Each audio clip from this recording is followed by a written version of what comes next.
Hello, Hey. everybody. Welcome to the Punch Up Pod with Lila and Pat. Happy Wednesday.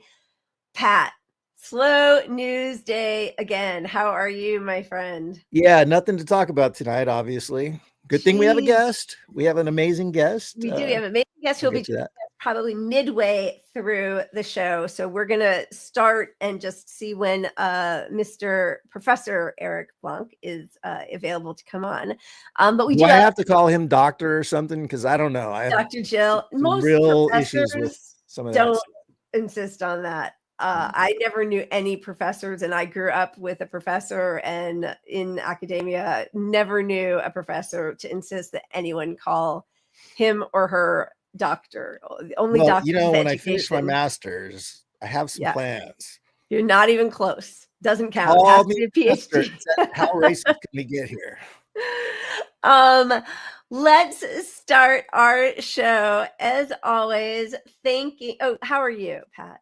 I asked you I am already. good. I'm Yeah. I'm actually happy because we had some good news this week. I mean, a little bit, at least the ceasefire stuff. We'll get to that, of course. Yeah, we're about to get to it. How are you? I know you were sick and Yeah, feeling a little better. it's getting better. Just still there. I think it's a combination of old and new things flying around. I'm savoring my Afrin every night.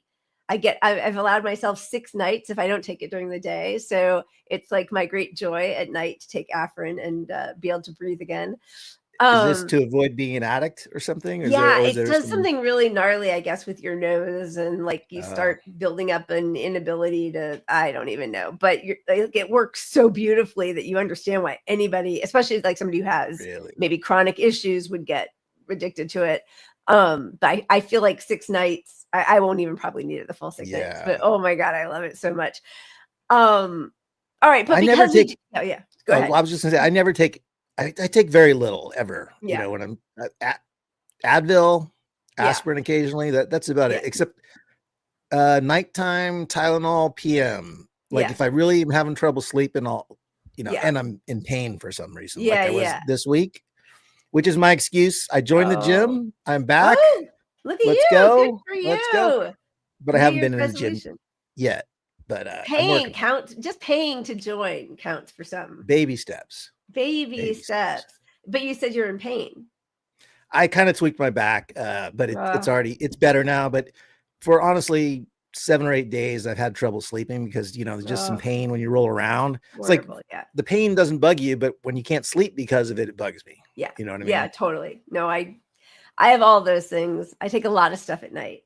I have a whole that was like my whole preparing to evacuate was all my nighttime aids and also wine bottles. My wine and my nighttime aids, noise machine, earplugs, Advil PM, the cough medicine, Afrin. That reminds me. Yeah. We were on a family trip in Mexico when I was a kid, and terrible, dangerous storms. Lightning literally hit our balcony, and glass flew into the room.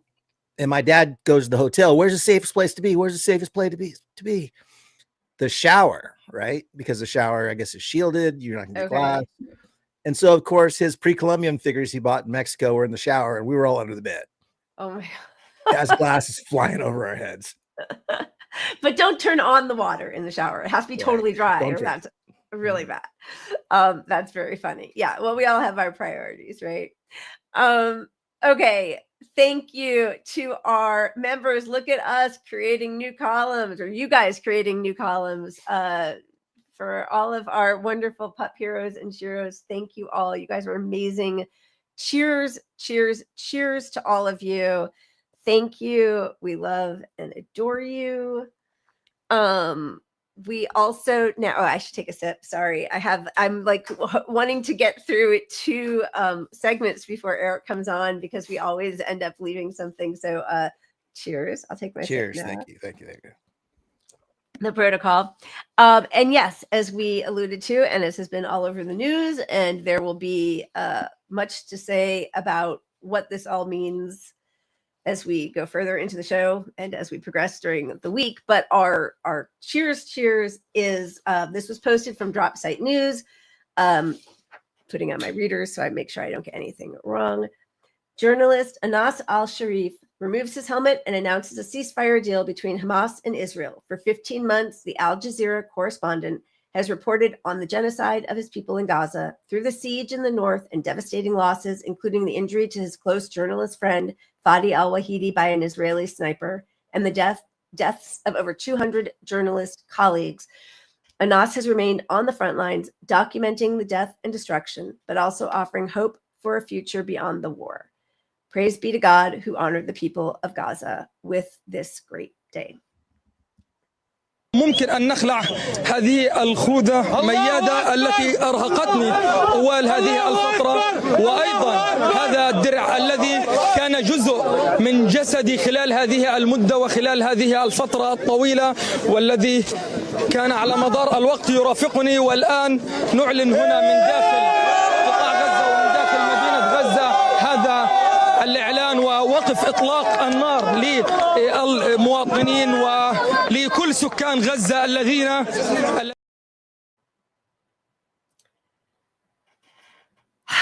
So here's hoping. I mean, you know, Israel has continued its bombardment. They've killed more journalists just in the last, day, bombarded refugee camps just today, blowing up another mosque. I mean, it's just the cruelty is off the charts, but there is this piece of hope. So, and we do know that this guarantees weeks of less death and destruction, at least, but the danger is that people sleep on what Israel continues to do, of course, and they continue to do it. Just say that I mean, the second he started taking, I was reminded not first time, but at one point when I think it reached like 100 journalists who had been targeted, one of the on the ground journalists took off all of his, the gear that says press and the helmet. He said, "What's the point? Like, this is just making me more of a mark." That's really a sad statement, but it's true. And then the other thing is when they started putting their blood types on the press, it became a mandatory thing to list your blood type because you're so likely to get injured. Yep. It's just disgusting, but it is disgraceful. But cheers to him. Cheers to everyone who has been able to persevere on any level. It is just unfathomable. It's unforgivable. While we're cheersing, cheers to Try a Little Mudita, who missed a few weeks because they were defending their PhD. Oh, hey, cheers to that. That's amazing. I think that's always kind of wild, like defending your PhD. Like, I know. You got to get up there and say, this is why I am smart in my field. And this is, they're going to ask me what do you got? Questions, bring it. Poke some holes in there. Just don't say, call me doctor. Cheers to that. That's amazing. Congratulations. All right, let's get into it.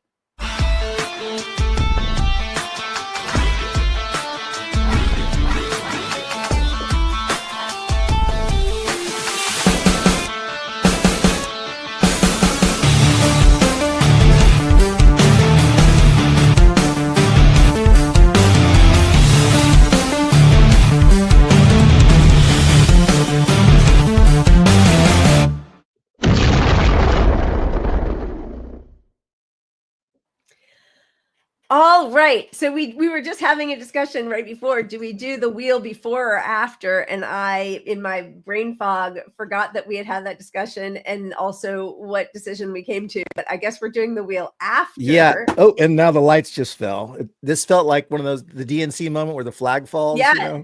Like that, or the Clinton moment. Remember where the rafters just kind of. Yeah. And we were also talking about not showing two videos because it's kind of weird. I think we have our intro and then we do another intro. So I think we're going to merge it all and just have one intro from now on. We have lots of adjustments on the docket, things that we're planning to take care of. So here we go. All right. Yeah, baby. All right. We got a little timeline cleanse. My glass is full. Pat, you want to go ahead and pick a timeline cleanse? Yeah, let's start with the musical one. These are the weirdest electronic musical instruments that I have, and I'm going to make a song with them. I'll use the Kirby automaton, the fidget spinner, the drawing drum machine, drawing synthesizer, and the theremin. Let's go.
That was fun. I like It's it. different.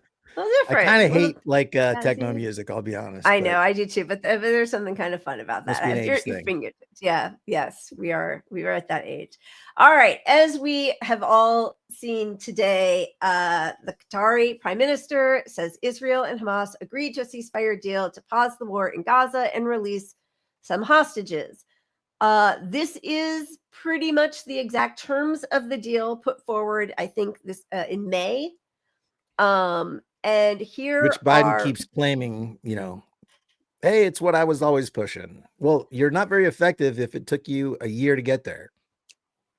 He's completely ineffective. He is still working tirelessly, ceaselessly somewhere with Kamala and AOC while Trump managed to get the job done. We have plenty of stuff to discuss on that, but let's talk about. Well, I'm sorry. He's got 5 days left to cure cancer. We're still on the lookout to see if he cures cancer. Yeah. Keep holding your breath. Okay. Israel has agreed to withdraw fully from Gaza, leaving no troops or security zone. That includes a full withdrawal from the Philadelphia corridor, which was a big hang-up. It has agreed to allow Hamas to rule Gaza. That was another huge issue of contention. That is not in the agreement, but there is also no mechanism to remove Hamas. Israel has agreed not to exile released prisoners, but rather let them into Gaza again. Israel has waived its demand for a list of live hostages. It has agreed to allow residents to return to northern Gaza with only symbolic security measures. Israel agreed to accept dead bodies in the first stage. Okay. And all of those were red lines at one point. And, I was just watching CNN, and CNN positioned this as Hamas cannot be part of the government, is how the CNN put it to people. So I'm not sure. And if it's not in writing, you would have to assume that that's where it's headed, that, they're going to stoke the war back up if Hamas becomes part of the government, I would think. Yeah. I mean, listen, Israel has broken every single ceasefire.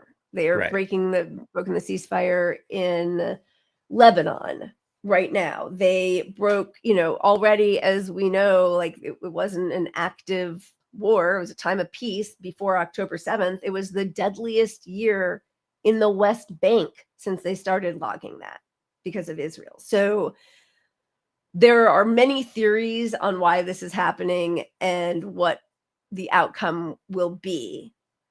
I think first to see some of the joy and relief on Palestinians' faces, I don't want to take that away right away, even as they're being bombed still. I mean, it's just unbelievable.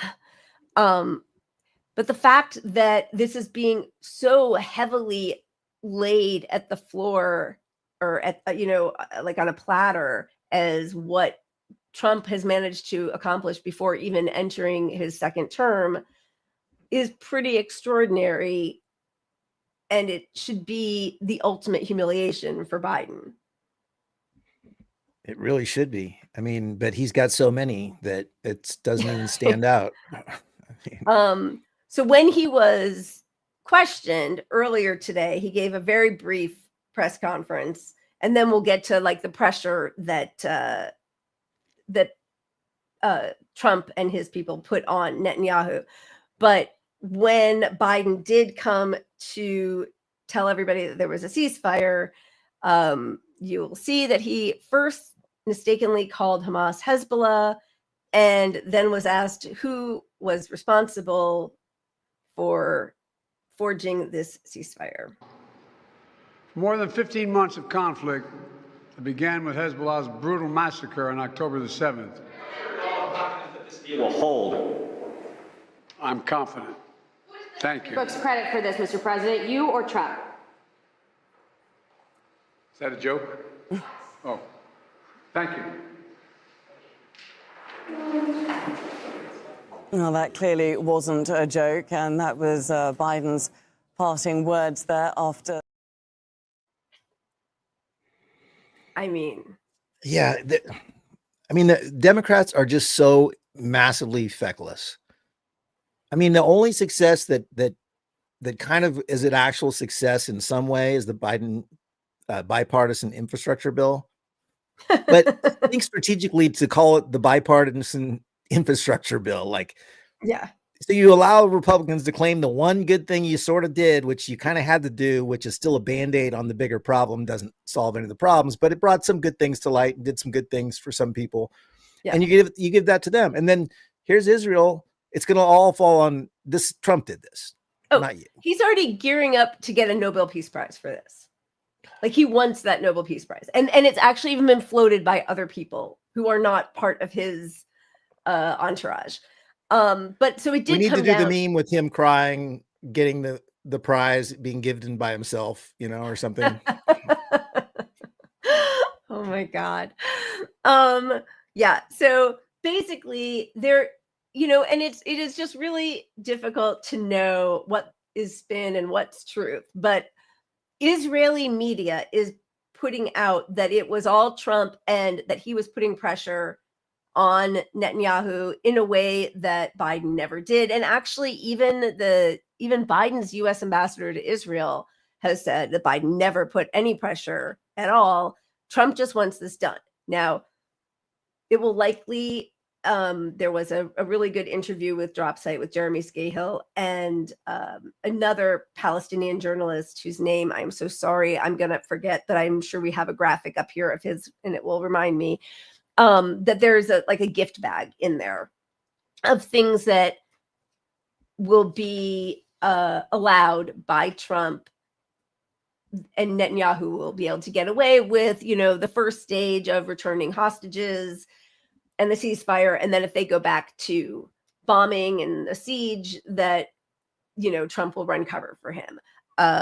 Also that, possibly the Trump administration will lift sanctions on the illegal West Bank settlers and different companies that have provided the weapons for this genocide. And also, Miriam Adelson did not give him $100 million for nothing. She wants to annex the whole West Bank so that there will probably be allowed a real West Bank land grab. All hideous. All of those things are hideous. Until we get to that point, we are seeing in, Israeli media breakdown from Netanyahu's people on Israeli news saying we're the first to pay a price for Trump's election. The deal's being forced on us. We thought we'd take control of northern Gaza, that they'd let us impede humanitarian aid. This story is just amazing. So this is Trump's envoy to the Middle East, Stephen Witkoff. Last Friday evening, Stephen Witkoff called from Qatar to tell Prime Minister Benjamin Netanyahu's aides that he would be coming to Israel the following afternoon. The aides politely explained that was in the middle of the Sabbath, but that the Prime Minister would gladly meet him Saturday night. Witkoff's blunt reaction took them by surprise. He explained to them in salty English that Shabbat was of no interest to him. His message was loud and clear. Thus, in an unusual departure from official practice, the Prime Minister showed up at his office for an official meeting with Witkoff, who then returned to Qatar to seal the deal. Listen, I don't think that Netanyahu was ever a seriously religious Jew, but he became more and more so as the far right started gaining more hold on Israel.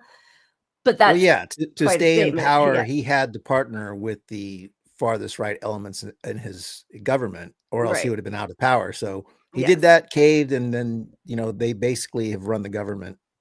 That's why if you remove Netanyahu, you never are going to remove the problem. It's not him, right? It's the core of the government, right? And conversely, or in parallel, it's why, and even Anthony Blinken, who, is the Henry Kissinger of our age, said that Hamas has recruited just as many people as it's lost. Whether you call them Hamas or freedom fighters or fighters for Palestinian liberation, that's not going away. They might rebrand, they can call themselves something else. There might be a different group that takes their place, but people will always fight for their own liberation. You're not going to kill that out of them. I mean, unless you completely destroy them. So there's no, in the end, they're gonna, it's been what, a year and 4 months now, and probably 300,000 people killed and many more to come. Like, even if everything stopped today, the downstream effects of the toxins in the air, the starvation, the terror, the malnutrition, the infections, the water, the environment, all of it will cause tens of thousands, hundreds of thousands, possibly more deaths. There'll be birth defects because of this. There's, I think, and just where the entire country's demolished. It's 9/11 across the whole country. So yeah, part of this deal brings in food trucks, reportedly 600 food trucks a day. And, what are the guarantees that they actually get the food? It'll be the same game for a long time.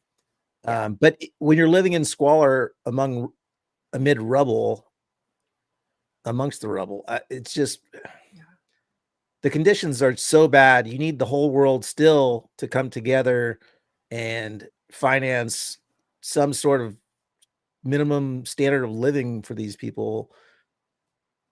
Yep. This doesn't do that. It's not even close to that. It's a temporary measure. Yeah, it's a temporary measure. It's also, a year and a half of this genocide to come back to just as many Hamas fighters or freedom fighters, just like we spent $2 trillion in 20 years in Afghanistan just to hand it right back to the Taliban, So yeah, and look, there are lots of theories on where this goes and what happens, but my personal theory, I think this is, Trump has war hawks. He's got Iran hawks. They want to go to war with Iran, or however you pronounce it. But their goal, the military people running the country, who are the biggest donors in a sense, because that's where all of our budget goes, right? So that they need war. So, he's just bringing in a new squad, and we're going to go a different direction with where this money goes. And this money is going to find a way to go to war with Iran. 100%, which is also what Israel wants. Yeah. And look, if you're not actually defeating Hamas, that sets the stage to who's funding Hamas, Iran. So exactly. Yeah. And because that, in the end, it's really a war. It's an imperialist war. And the US wants that outpost in the Middle East. So they're not going to stop. And Israel's already destroyed all of Gaza. So it's a, for the people who are still there, if there can be a ceasefire, of course, I don't want to minimize any of the joy that they might possibly be feeling, a morsel of joy, but yeah, but this all could have been avoided. Of course. But just from a purely capitalistic military standpoint, how can you can't justify, I mean, they never could, but now that it's all flattened, you really can't justify buying more and more of these bombs over and over and over and over again. You need a new threat, because it's clear that Hamas and the Gazans, at least, are not a threat to them. So, and yet they couldn't defeat them. But yes, I mean, you're right. Obviously, you drop a 2,000-pound bomb on a tent, and none of Gaza's weaponry is going to be able to match that. But again, you're never going to be able to outlast the desire of a people to liberate themselves from your chain on them. So, you're right. This is just another quagmire of just being there and constantly having to deal with the people of the land you are occupying fighting you. There's no real, you'll never have a true victory. That was never going to happen anyway. So they've done just the most horrific damage. And now they're going to move on to Iran. And I don't know. I am really wondering a little bit, is it at all possible that Trump can help avoid a war with Iran? It's not because I think he's ideologically a pacifist on any level, but I don't No, I don't I think he do likes think the it's mess of it. possible. Yeah. Look, he's transactional. What does he get out of war with Iran? He gets the generals to like him, the Right. military. He gets the people around him to want to fluff him up. Right. They're going to fluff him up, and maybe he's going to be unconcerned with their opinions on some level, which he might Right. be, because he's Right. just, all he cares about is what people around him and his MAGA people. But he's got the MAGA people under control. It doesn't matter what he does, really. I Yeah. mean, there's a little bit of a feud over the Yeah. H-1B They visas. blame the people around. Like they blame Ramaswamy and Elon. They don't really blame Trump for it, Yeah, but I mean, my point is, essentially, he's a selfish guy that doesn't give a shit about people. Period. Right. So he doesn't care about the war. He doesn't care about Israeli people. He doesn't care about Palestinians. Doesn't care about Iran. Kind of cares about how much money he can make off the deal, and the people around him think he's a brilliant guy. Right. Yeah. My hope is that, Elon is probably going to tamp down some of the animosity towards China because he has a lot of money to make there, and because he also is transactional.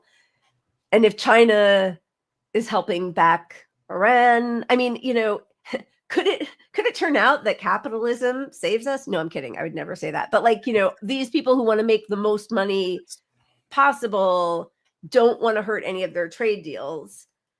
I don't know. It's so hard to see that actually happening for the reason we've talked about before, that all these businesses own parts of all the other businesses. So they're all invested in war machinery. Right. And the people that own all the housing, they have all these weaponry that they invest stock in. They're all invested in Amazon too, and Amazon's invested in, and they all have their huge government contracts, though. So it's got what's going to weigh out more, Elon's government contracts with the military industrial complex, or selling his stupid lithium battery cars that blow up? All right, let's keep moving. Unless you have something else to add on that. Nah. I just, as a reminder, because every single time Anthony Blinken opens his disgusting genocidal mouth, he says, well, it's all, just Hamas. We're just waiting for Hamas. Hamas on October 9th or 10th of 2023 said that they would release all the civilian hostages in exchange for the IDF not entering the Gaza Strip. So let's just remember that. Ben-Gvir loudly proclaims that he and Netanyahu, avoided having a ceasefire for over a year. So they take credit for that. They're very proud of it. Did you see all of Mehdi Hassan's embarrassing? Yeah, he told us. Mehdi Hassan told us. That's what he's always out there saying. Yep. Okay. So this was January 10th. Laksha Jain, I don't know who that is. I don't really know if this type of pivot was actually necessary for Democrats to win in 2026, but if anyone was wondering where the party would go after losing to Trump again, it's been answered pretty emphatically: hard to the center, for better or worse. Now, of course, we've been talking about this. We all see that they've gone far right, and even before they lost, they were going far right. The Democrats were. That's what they always do. If they had won, they would have gone far right, because see, we went far right and we won. And they lost, and so now they're going to go even further right? That's their pattern always. But here's Mehdi Hassan. Yep, I tried to warn fellow leftists, don't pull me down in your boat, Mehdi, and Muslims, that there would be no swing from the Democrats to the left after a defeat to Trump. Only a swing to the center and the right. Sigh. He knew it. Okay. Look, I hate leftists that are always like, we told you, and especially when you didn't tell us. We told you you that Democrats were going to lose because of this fucking genocidal policy and not listening to the people. It was the most obvious polled thing on earth that the public did not support this war, and that her connecting her entire platform to Biden's and saying there's no difference between her and Biden, not being willing to stay even some bullshit rhetoric that differentiates herself one iota from Biden on Palestine, it cost her the election. The YouGov. Almost 30% of people who voted for Biden in 2020 and who did not vote for her in 2024 say it was because she would not end Israel's violence in Gaza. Who told whom? Yes, exactly. But here he is. Well, he is so funny. He always has to take credit like he's the only person who knew a thing. Like, it's so ridiculous. We've all been saying this. Some of us said a year ago that the U.S. president has the power to impose a deal and a ceasefire on Netanyahu and Israel. If President-elect can do it, Biden could have done it for the past year. Shame on him and Blinken and the rest of them. So, it's like, pick a lane, dude. Go ahead, sorry. We've been saying that the whole time, dude. I mean, like, anybody with a brain, anybody with anything between their ears, we've all seen it. We've been talking about how Reagan picked up the phone in 1982, how George W. Bush picked up the phone in 2006. Like, read a paper. We all knew this could happen. And actually, even Biden in 2021. Like, I don't know why he needs to act like he's telling us a thing that we all knew. But then here's, like, this to me, and I'm sorry, this wasn't even supposed to be like a fuck Medi segment, but I'm just like, he keeps coming back to Jill Stein and Green Party voters. So Peter Dow puts out a tweet saying, if Trump puts an end to the genocide within days of taking office, liberals owe third-party voters a massive fucking apology. And he's right, because all they said was Trump would be worse. Trump would be worse. Don't you think Trump's genocide would be worse? And there's Medi. But wait, didn't you Green spend the entire year angrily claiming you had nothing to do with helping elect Trump and that voting Green wouldn't help Trump win, but now you want to take credit for him? Like, give it a rest. His tactic didn't work. And to keep coming after people who didn't want to support a genocide is just unfathomable. Yeah, we were all wrong for not wanting to support it. Very few people who voted for Jill Stein thought she was going to win. Like, right. I don't know anyone in real life who thought she was going to win. Of course. It's a protest vote. It's a fuck you, I can't support this genocide. Yeah. It's I want to tell my kids, no, I didn't vote for the genocide. I wasn't on that side. Yeah. Just like you blame Trump voters for being racist, you can blame a Kamala voter for supporting genocide. That is a lovely note to end on. We just saw that our guest, Eric Blanc, has arrived, so we're going to pull him on in. Hello, sir. How are you? Hey, how are y'all doing? Good. You got your child to bed a little early, huh? He went down early, thankfully. Michael? So, congratulations. Yes, well, we won't take up much of your time because it's late there and you have a small child, but we are so thrilled to have you as you celebrate your the release of your new book, We Are the Union. So why don't you tell us, please, what the main thrust of the book and what you're hoping to impart to people? Sure. First of all, thanks for having me on. Yeah, I'm a big fan of your work, and appreciate you, putting a voice out there against the billionaires. The book is sort of in that spirit. I'd say the main message of the book is, if you are a working person out there listening to this or reading the book, you can take the initiative to organize your workplace. You don't need to wait for a union to come reach out to you. You don't, at least at first, need a ton of resources. You can take the initiative to talk with your coworkers about the problems at work, what it would take to turn that around, and collective action to make basically a real difference at work through building a voice and some sort of democratic say. That's essentially what unionization is. And the book is an analysis and also like a narrative of the recent upsurge in labor organizing. So, think about Starbucks workers who've unionized, Amazon workers, auto workers across the South. They won the first non-union auto plant in Volkswagen in U.S. history in the South. So there's been this uptick in labor organizing since about late 2021 in particular. And the book is an attempt to try to make sense of what that can teach us. And the basic lesson, I think, is that it's possible now, for a variety of reasons, which we can dig into if you want, to scale up bottom-up organizing without having to rely as much on staff.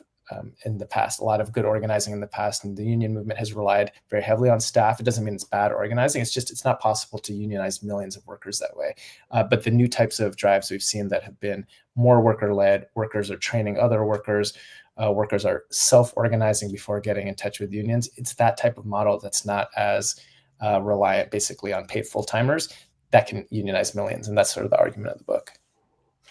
Yeah, I hadn't realized till reading your book how expensive it was when you use sort of like union organizers to help people become unionized at a place of work, as opposed to doing it from the workers, like worker to worker. It's extremely expensive. Yeah, no, it's extremely expensive. The calculation I came up with by looking at the data was that it takes about $3,000, a little bit more, to unionize just one new worker. And then actually just a quote came out the other day from Andy Stern, who for a long time was the leader of one of the biggest unions, SEIU, basically saying it was even more than that in their experience. And so sort of seemed to mean that I was basically right on track with this analysis. And the problem there is that you just, there's finite resources. You can't organize at scale that way. Sorry. Well, no, I was just, go ahead. Yeah. I didn't read all the book because it's a long book. Kudos for that. It's in depth. And I appreciated that you had so many stories from people who their struggles, and gave the full picture of what it's like to try to form a union in your workplace. What would you say is the first step for the average person at a mid-sized business, for example? Sure. I mean, the first step I would recommend, I'll give you two steps. The first step I would actually recommend in a practical sense is to reach out for support from EWOC, which is an organization I'm part of, and then we can talk a little bit more if you're interested, which is the Emergency Workplace Organizing Committee, which essentially gives support to anybody in the country, in any industry, in any workplace who wants to start organizing. So it's we'll give you basically the tips and the support necessary, and then we'll connect you with the union down the road. So, which is to say, if you go to the website workerorganizing.org and fill out a little form within 72 hours, an experienced volunteer organizer will reach out to you and give you support. But more specific to your question, like what kind of advice will we give to you when you reach out? The basic steps of organizing are having one-on-one conversations with your coworkers. In some ways, it's that simple.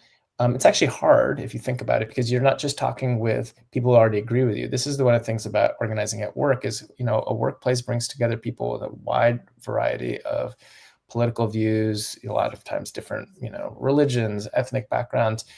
And so what you have to do when you're organizing a union is you have to talk to a lot of your coworkers, and you have to ask them, like, what are the issues that they care about? What's going on in their lives? What would they like to see better at, change at work? And you ask them, what do you think it would take to get that raise? What do you think it would take to get, those benefits changes? Have you tried asking management for that? And oftentimes they have, or oftentimes they know that there's no point, of asking. They would just get ignored. And then as an organizer and as a worker organizer, or, you say, well, what if we all did that together? I hear you. I think what you're saying is right. A lot of us are sharing these feelings. Right. What if we were to, write a collective letter to management? All of the workers, they can't retaliate against us all, right? The company depends on us. And it's that essential process of talking with people, finding out what their issues are, and then proposing some sort of collective action. That's what it means to form a union. Eventually, you can do a lot of other things. You can formally file a union with the government, all of that. But the actual process is as simple as talking with your coworkers about what their issues are and trying to find commonalities that you can do collective action around. It's interesting because as I was reading that part about building community, talking to each other, and how many of us are siloed off, right? That we either work remotely or we have these gig jobs, or, and it's another one of those strange contradictions of capitalism that they're trying to force so many people back to the office, because that's actually, I think, where, a lot of these conversations happen, and it's much easier if we're all sort of like pushed off into our own thing and sort of working on our own time frame. So they should be careful what they insist on, I would imagine. I think that's true. On the other hand, one of the things I was sort of surprised about when I was doing the research for the book was how many remote workplaces did unionize. There's all sorts of remote workplaces, and I talk about it towards the end of the book, that, coworkers who had never met each other in person, but the people who are working all sorts of industries like this, nevertheless, they unionized and they reached out to each other online. And so you can do it. And, I think for a lot of workers who don't have that shared workplace, you have to do it that way. And so there are mechanisms to unionize if you don't have that shared workplace, because the employer is still the same. The employer is still dominating you. The employer is still not giving you what you need. I think it makes it a little bit harder, but it is still possible. Yes. And because we have like social networks and ability to converse over online. Another thing I always think is interesting is that, CEOs and like the billionaire class talk about money all the time, but have sort of spread the message that I think is being peeled away, that like nobody should talk about what they earn. Right. It's really important for everybody to put that out there and to know, right? Because you need to know that you're not getting paid as much as the person next to you or who's doing the same job as you in the next shift, right? Yeah, that's a crucial point. And interestingly, one of the waves of unionization we've seen over recent years has been in museums, and the national wave of museum organizing, of people working in museums, came about because somebody sort of created a spreadsheet for people to put in how much they got paid, and it went viral. People started spreading it, and then all of a sudden people were like, oh my God, this person is doing the same job as me, is making almost twice as much. What possibly could explain, justify that? So I think you're right. Finding out just these basic things like how much you make, it might seem awkward, right? Sometimes unionizing can be a little awkward. You have to have conversations with people on topics that you're not normally used to. But once you get over that sort of your personal fear factor for someone stepping out of your comfort zone, that's when you make the real connections, because you're going to meet people where they're at. Yeah. And I think, we all have experience in different workplaces, but like I worked at a law firm, and new hires as lawyers or in other positions were getting paid more than experienced people because the market demanded it. And if that information wasn't shared with these veterans in the field, who are the most expertise there are, they would never be able to fight for a raise, but they could easily demand, a fair salary by knowing everyone's salary, because it's hard to justify a new hire getting $20,000 more than someone who's been there for 10 years.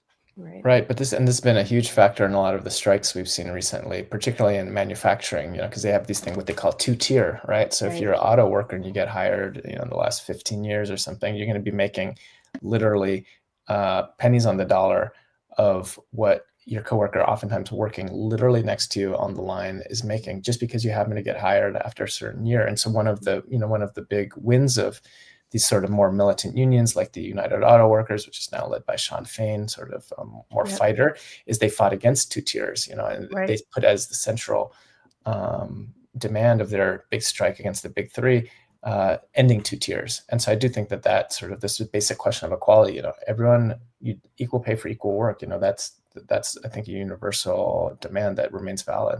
Yeah.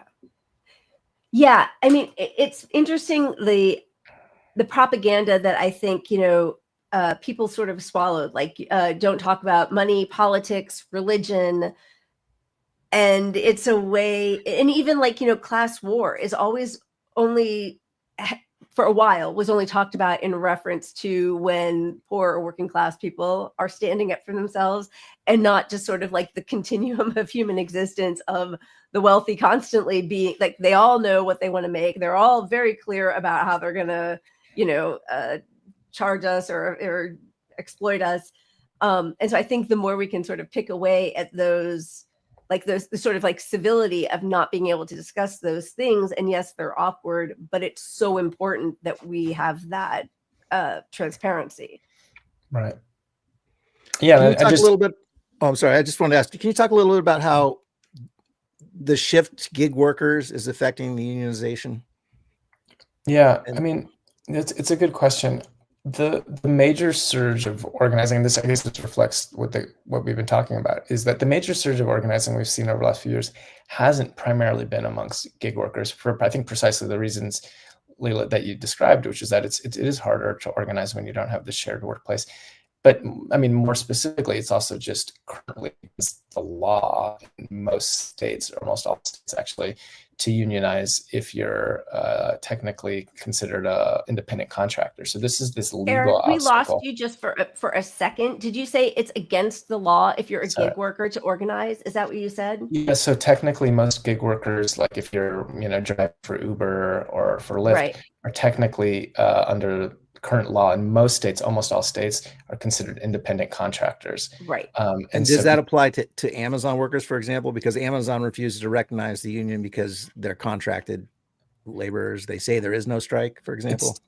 That's a distinct issue. The Amazon is refusing to bargain with the union just because it's an evil corporation, but legally, actually, they're supposed to. So Amazon is breaking the law. Whereas when Uber and these other companies are ignoring their workers and saying they can't unionize, that actually technically is legal. It's just that the law is wrong. You know, it's Right. you know, if you're driving for Lyft, you're a worker for Lyft. You know, everybody understands that Right. intuitively, but they've been able to rig the law in Yeah. most places. So that's a huge obstacle. People are still organizing. A union doesn't have to be legally recognized. You know, a union is when workers organize together and they fight the boss, right? Like that's Right. what a union is. And there's plenty of unions like that across the country that aren't formally recognized. You know, and I think we're seeing that amongst the gig workers too. But it is obviously easier when the law gives you some sort of formal recognition, and it's better when you can to win a contract and have the union be sort of formally acknowledged by the bosses. It allows a level of power and sort of institutional continuity that is helpful, and we haven't yet seen that amongst most gig workers. So is it just because who would be in charge? Like, I don't understand why nobody has the Amazon hasn't faced any consequences, any accountability for not coming to the table to negotiate with the union. Like, who is that? The NLRB? Why aren't they doing, like, who is in charge of enforcing that? Yeah, so the basic problem we have in the US as far as labor law is that there's very few serious repercussions for breaking labor law. So the National Labor Relations Board, the NLRB, enforces it. And you know, one of the few good things that the Biden administration did is it did have a pro-union NLRB. You know, so this NLRB, it really was like pretty consistently siding with unions, and that's made a difference in the drives of the last 4 years. And you know, to help Amazon win their workers win their election, and actually also helped. Potentially it's going to get reversed now. A really important thing that goes a little bit of what we were talking about, which is that a lot of the drivers who are delivering the final products to your home at Amazon are technically not working for Amazon. They're technically working for these subcontracted companies. And so the NLRB is in the process, but it's not going to happen now under Trump, of essentially making it legally binding that Amazon is in fact the legal employer of these drivers. So that being said, the problem is distinct at the warehouse, though. That's not what the issue at like Staten Island. You know, people might remember with Chris Smalls, and they won the union election. These are warehouse workers. They're you know, everybody knows that they're Amazon workers. There's no legal gray area. It's just actually against the law that they're not bargaining. But you know, what's it to Amazon to pay a little bit of a fine? They've barely even been able to get fined yet for, you know, unfair labor practices like this. The reality is, in the US, the way you bring management to the table is through disruption and power. You have to force them. You basically have to make the costs of not listening to you and not ceding to your demands higher than the costs of continuing business as usual. And so that's why the crucial thing at Amazon, like at Starbucks and all these other huge corporations, is to keep on spreading the organizing, right? Because it's hard to force such a huge corporation to the table when the law is so sort of weakly enforced, when you have just one warehouse. And now it's exciting because they've got you know, over a dozen new workplaces. The Amazon organizing is really spreading. The Starbucks you know, campaign is spread over 500 stores. So it's exciting, but it's going to take that kind of organizing to force management to the table. The law isn't going to do it on its own. Yeah. And so what is happening with Amazon? I know right before Christmas, they went on strike, but it was not a strike where they asked people to boycott Amazon, which already sort of always gives me pause. I'm an actress in LA, and my husband and I were on strike. He's a writer for almost a year last year. And there was all these, like, you know, we're not asking you to boycott Netflix. It's like, no, boycott them all. Like, what are we doing here? Like, I want them to feel pain as fast as possible. So why are some of these strikes? I mean, like, my cynical, pessimistic part thinks it's because the union bosses are, you know, in bed with the CEOs, and it makes it a little easier, and they're buying time. But what's the rationale for that? I mean, I think in these cases, I don't think it's the case in Amazon or Starbucks that the union leaders are like working with management. These are, you know, these for whatever limitations you can point to, these are two unions that are sincerely fighting the boss, you know, and that are sincerely trying to get their workers a contract. I think the specific reason around the boycott is that this is a weapon. You want to, when you're organizing, you want to be able to escalate. And sometimes you have to have certain things that, if you use all of your a next step Yeah. And the way they looked at this was very much sort of like the opening salvo and what's going to be a many years long battle. And I think that's why the strike was just a few days. Eventually you're going to have a strike that's indefinite, but you need to have more organization. You need to have more workers. And I think to have something like asking millions of Americans to not buy Amazon, which is something that we should build it for. I think boycotts are super important. And we saw that in the Starbucks campaign. I think in order to do that at scale, so it's not just the people who are already like leftists, but basically ordinary people who understand this is just like a matter of justice, where you're talking about millions of kind of normie folks out there who aren't already in our networks. Like, to get them on board, the level of worker organization also has to be higher, because people need to be talking to, the workers themselves need to be talking to their neighbors and all of that. So I think that that's the type of thing, like a national boycott is something you build up towards, but I think it is really important. And I think it's a good sort of tool to orient towards. I mean, I'd say with Amazon, they're just too ubiquitous. We rely on them too much for too many things. And even their online sales is just one piece of their income. Where Starbucks, hey, you can not get a coffee from Starbucks. That's a little easier to do, Right. Yeah. Right. So the question then is, how do you move in that direction exactly?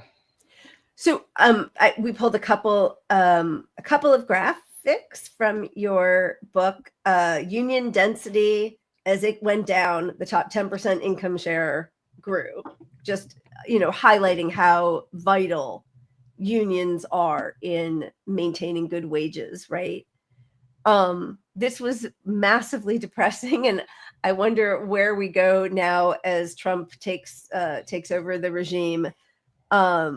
I know that, another one of your graphs showed that, the searches have continued to grow on Google for how do I form a union, but the union density, has just kind of plummeted. And now we're hearing so much more about it. There is this enthusiasm. I think young people are so much more militant, which is exciting. And like that they can speak that way, like I noticed a big difference between the writer's strike in 2008 and when it started now in 2023 or 4, wherever we are.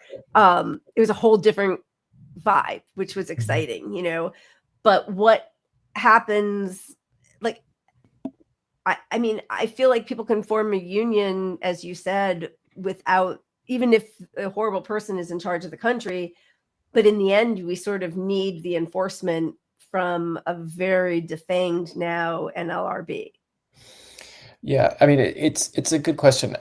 I wrote a piece specifically on this with another labor researcher, and one of the things we've found, and it's an article called like "Labor's Resurgence Can Continue Under Trump," and one of the things we found, which is like a source of hope, is that unions actually organized significantly more workers, hundreds of thousands more workers under the Bush administration than under Obama, which might sound surprising, because you would assume that if the major factor or the only factor for why unions grow is whether it's a Democrat or Republican in charge, you would assume unions would always grow more under the Democrats. To a certain extent, that was true under Biden. But if you look at Obama versus Bush, they grew much more under Bush for a really basic reason, is that in the early 2000s, the union movement was still relatively focused on trying to do new organizing. There had been like a new leader elected of the AFL-CIO in the 1990s, and they were putting real resources towards new organizing still. Whereas by the time Obama came in power, they'd sort of thrown in the towel. And the only idea people had for how you could turn things around was to like pass labor law reform and sort of hope the Democrats do the right thing, which, look where that's gotten us. Keep hoping. Yeah. Well, I think, look, if you're a leftist and you're young, or you're just young, and you're coming into this environment, you're seeing labor get victories. Like, there wasn't an example in my lifetime of people bucking the system on their own and getting a lot of wins. And I think young people are so desperate for, hey, what can we do to change the world a little bit? And the only thing I've seen that ever works so far is boycotts and not protests, but unions and, holding up the economy somehow of your corporate overlords. Yeah, I mean, I think that's right. I think there's a role to play for electoral politics, but I think the crucial thing is, if you're going to force the bosses to listen to you, you have to cost them. All they care about is profit. Yeah. Like, and just be real. And so you have to be able to hurt their bottom line. Yeah. And you can't do that without a militant and strong labor movement. And so, you know, Pat, what we said is exactly right, is, you know, young workers are seeing other workers fight back, and it's inspiring them. And so, you have a contagion factor where, you know, you have one Buffalo shop of Starbucks when they're union, then all of a sudden hundreds of Starbucks and then thousands of other workers across the country are trying to unionize. And so there's this like demonstration viral effect. And I think part of that is for the specific reason that people are, you know, rightfully oftentimes despairing about what's going on in the world. It's just like so horrible, whether it's the genocide in, you know, Palestine, or, you know, climate disasters, or just, you know, rampant economic inequality. It can just feel really overwhelming, you know, and I think all of us have probably experienced that a lot over the last year in particular. But one of the, you know, hopeful things about labor organizing in particular is that despite all that, despite whoever's in power, there is just a level of inherent power you have as a worker, together with your coworkers, that when you don't go to work, the company can't function. And that just gives you a tremendous possibility of changing the world, no matter who's in power. And it's that type of sort of energy and organizing that can and should be, I think, the focal point of our energy under Trump, because people are, you know, trying to figure out what to do. A lot of people are saying, oh, we should just, you know, they want to go in political hibernation. My suggestion would be, you know, organize your coworkers. It's going to be that's what's going to create the power that can allow you to actually overcome Trumpism. Yeah, and you know, I was joking, Luigi, and one of our viewers, Andrea, wrote "Free Luigi." I mean, I think though, watching the sort of the CEO and corporate media class, sort of for the first time, it's amazing to me, understand the anger and desperation that people are feeling by the way they're sort of lionizing a cold-blooded murder on the street. You know, I would hope that that would at least get them to listen to the people who are trying to do it in a peaceful way with organizing and demanding their rights. It doesn't seem like that, but it's like, you know, that's the ultimate escalation, right? Is a true revolution. So wouldn't it be nicer to actually treat your workers humanely? I mean, I think that general dynamic is true, is that, you know, the bosses will make major concessions when they're scared they're going to lose more, right? Right. And so you need to have a real threat that, you know, if they think they're going to lose it all, they might give you the union, and then you win to fight, you know, you keep on fighting for another day afterwards. But yeah, I think that's part of the dynamic, is they have to be scared. I don't think they're going to be scared on an individual level. It's going to take a lot of collective organizing, you know, to make them sort of scared as a class and scared of us as a class. Yeah. But they, you know, the moment is definitely ripe for it, because people entering the workforce, they've got so less than people entering the workforce in the past did. Their rent is too high. They know they're not going to afford a house. The shitty healthcare you keep waving in front of them doesn't pay the bills anyway. You know, so I think there's honestly a little bit of a less to lose factor for a lot of people that I think is going to keep driving the movement. Yeah, and you know, and Trump got elected in part demagogically, saying he was going to sort of meet people's material needs, right? Like that was part of the attraction, is he said he heard people's pain. And, you know, that's playing with fire if you're a billionaire like Trump and you're backed by billionaires, because you're not going to be able to meet those needs. And so people's anger can be, and I hope it will be, turned back against the Republicans and all of the politicians who've been propping up, you know, on both sides of the aisle, the corporations. And so it is a moment where it's easy to feel despair because of so much horrible stuff going on. But it's also like an extremely ripe moment for mass movements, because there is so much anger. And so things can change very quickly. And I think a lot of people sort of are a little overly pessimistic right now. And I would be surprised if we don't have a lot of very surprising resistance movements and worker struggles over the next few months and years. I totally agree. This year, I love that. Yeah, it's a tinder fire right now. The year of revolution. I mean, of truly like worker-led revolution. I don't mean, I'm not built for an apocalypse or violence. I'm very like weak and delicate. So I hope it happens through strikes and that kind of militancy.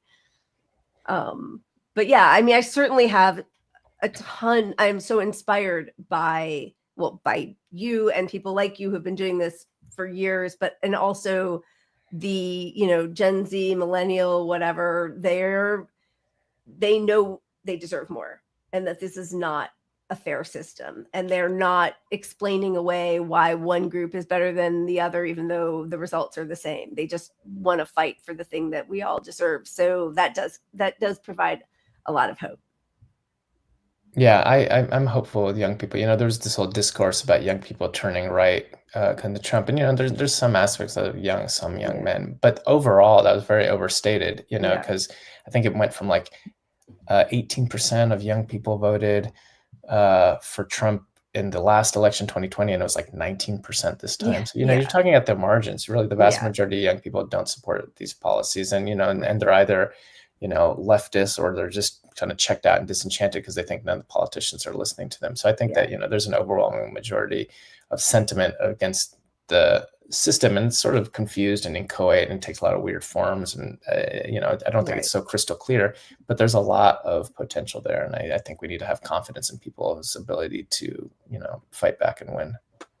Well, I love that, and I love also you talked about salting, which I know we really don't have you much longer, but could you explain to people what salting is and why that's so important? Sure. Yeah. I mean, salting is basically you get a job at a company and to hope unionize it. So, if any of your listeners are out there and are trying to figure out like, well, how could I be effective in fighting, against all of the horrors that are going on? Well, part of it is you could unionize your own job. So again, as I mentioned, you can go to like EWOC, go to workerorganizing.org. But another thing you could do is to salt. And for that, I would recommend not trying to do that as an individual. I would recommend you reach out to, honestly, you should look me up on social media or my email, and that is out there, and shoot me a message. And what I will do is connect you to unions who are looking for salt. Salts have played a huge role in this recent upturn, from Amazon to Starbucks to much further afield. And so basically, if you're interested in salting, reach out, and what different organizers do is they'll train you how to get the job, and what do you do? How do you start talking to your coworkers? And I think it's extremely meaningful. I don't think there's anything more meaningful we could be doing right now than to be sort of like taking on these corporations from within, within the belly of the beast, not just as a country, but within the companies themselves. And so there's ways to get a job at Amazon if you're not at Amazon. There's ways to get a job at Starbucks. And there's a lot of people who would want you to do that, support you. So shoot me an email just over social media, or you can find my email easily online, and I'll connect you with those organizers. That's wonderful. Thank you. And we did put, and I don't have them right here in front of me, but in the description on YouTube, the link to buy your new book, We Are the Union, the link to EWOC, and there was one other link. I put them all there, which I think probably my Substack. You can find my writings on laborpolitics.com is the best place to laborpolitics.com. That's the best place to find my writings. Thanks for having me on. Appreciate it. Yeah, and I just, before you leave, I just want to say to people, the left is always having this debate about theory versus non-theory. Do you read theory? And it's whatever. This is practical theory for the labor movement. Read it. Don't just go back and read socialist stuff. Read something you can put into practice directly. And there's some great examples in the book across all the industries that have unionized, and it's good stuff. So thank you. Appreciate it. Cool. Yeah. Thanks for having me on. Cheers. Thank you so much. Have a good one. Talk soon. Okay. That was great. And it's a really long, dense book with tons of great examples and stories and practical application, as you said. So that's fantastic. I didn't want to take up more of Eric's time, but I feel like we should play this clip from Jamie Dimon on 60 Minutes. It's so repulsive just to see what we're all up against. A lot of Americans have gotten very rich. They've gotten filthy rich. We've had unbelievable numbers of billionaires come up. Billionaires. Why? What's out of whack here? I think you have to be very careful to say what's out of whack. You want a healthy economy, and a really healthy economy lifts up all citizens. You want to help all Americans grow the economy. You can well at the moon, that's not going to grow the economy. And if there are unfair things that created some of that wealth, they should be fixed. But I'm not hearing you say there's something wrong here, that these billionaires are growing like poppy. And what is it, the tax laws? If I was king for a day, I would probably change a bunch of the tax laws too. which I'm not going to give you specifics on, it won't reduce it as much as you seem to think it should be reduced. No, but I'm interested that you're not saying this is wrong. This is not working. I think the wrong part is that the bottom 30% didn't do better, not that the top 0.1% did so well. Why not? What's wrong with saying that? Because they may be unrelated. Listen, asshole, they're not unrelated. It's fucking They're clear as day. exactly proportionate, or whatever it is. I mean, it's exactly a correlation. As his wealth goes up and as he steals from the working class wealth goes down. I mean, it is amazing to me that he still walks this earth with freedom. You could just Truly. end it right there. Whatever you said after, it's amazing that he still walks the earth. Yeah. Let's spin the wheel and then we can talk about our friends in the CCP and Red Note, right? Yeah. TikTok. Yeah, baby.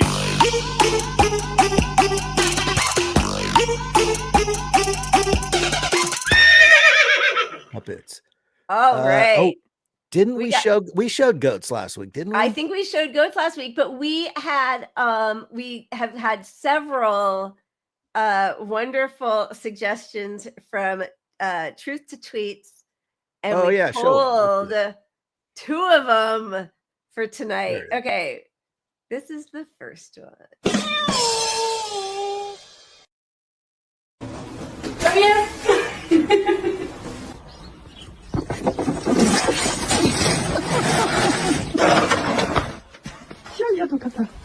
Come on, no.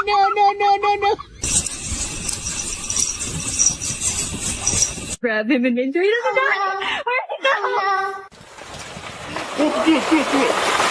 嚟呢度，講唔係啊，跑兩個樓。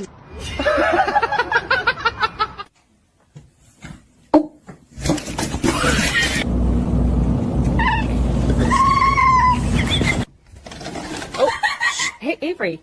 He doesn't like it. Nope. Det var inte många minuter du var ute.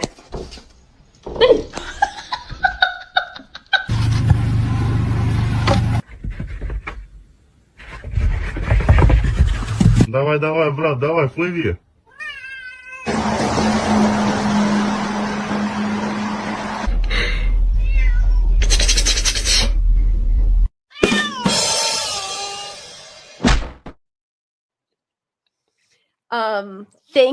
Thank you for sending that our way. Very cute. Before we leave economy, President Sheinbaum down in Mexico, who is the only new leader who replaced somebody, on the left side of the spectrum and is just as left, if not more, than AMLO was, as opposed to, Canada, France, UK, right? They're all these sort of like either neoliberal or have gone far right. Yeah. So here she is with an 80%, 100 days in, 80% approval rating. This is just a minute of her speech where she talks about uplifting the poor, unlike in our fakakta. Nos critican algunos medios, la comentocracia. ¿Por qué no nos diferenciamos? ¿Por qué defendemos los programas de bienestar o las obras estratégicas? ¿Por qué hay continuidad en el proyecto? Pero si siempre lo dijimos, ¿cuál sorpresa? Por eso luchamos durante todos estos años. Para eso nos eligieron, para dar continuidad a la transformación de la vida pública de México iniciada en el 2018. Que se oiga bien, lejos y fuerte. No vamos a regresar al modelo neoliberal. No vamos a regresar al régimen de corrupción y de privilegios. No dejaremos que regrese la decadencia del pasado, donde se gobernaba para unos cuantos. Vamos a seguir con el humanismo mexicano y con la máxima de por el bien de todos, primero los pobres. I mean, we could No, it's have inspiring. I mean, we're looking around at our quality of life deteriorating and Mexico's increasing. You know, it's just like, and the TikTok, we'll get into it, but it's just like Americans are being shocked.